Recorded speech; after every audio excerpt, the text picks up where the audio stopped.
Hi, Shalom everyone. I'm going to continue this fantastic series, friends, on the daily page of Daf Yomi. We're on page number 7 of Masechet Avodah Zara, aren't we? Yeah? So we know that there is a common assumption that once a person goes to a rabbi, let's just say, for a rabbinic ruling, he cannot turn to a second rabbi to, let's say, seek a second opinion. He can't do it. He's already paskined. He's already decided over here.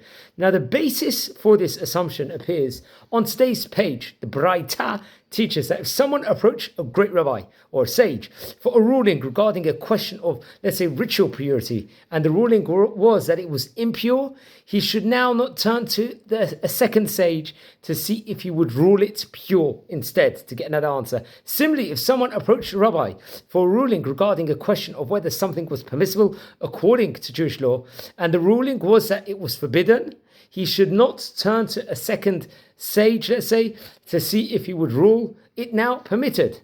Now, Tosfot, the great commentator, is going to argue that there is no prohibition against turning to additional rabbis in an attempt, let's say, to clarify this specific matter. They claim that the intent of the Braita is to ensure that the person asking the question will let the second rabbi know that a first opinion had already been given. Now, the onus is on the second rabbi to make sure that when he offers his ruling, he takes now into account the reasoning and dignity of the person who first offered a response to this question. Now, another commentator, a rabbi named the Ran, let's say, says the main problem is the dignity of the first rabbi. So if the second one were to engage, let's say, the first in discussion of the matter, and were he to agree to arguments, the second rabbi, there would be no problem whatsoever. Now, there's another perspective offered by the Ra'avad over here, who suggests that the first ruling creates a situation where the object being discussed has been declared forbidden over here,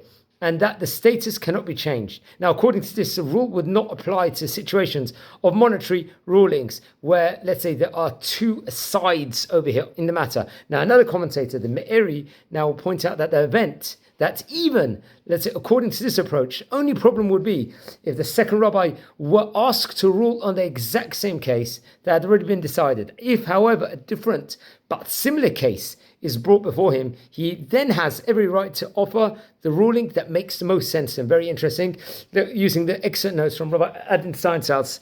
Brilliant day of Daf Yomi. She enjoyed it. Wishing you all from us a fantastic day.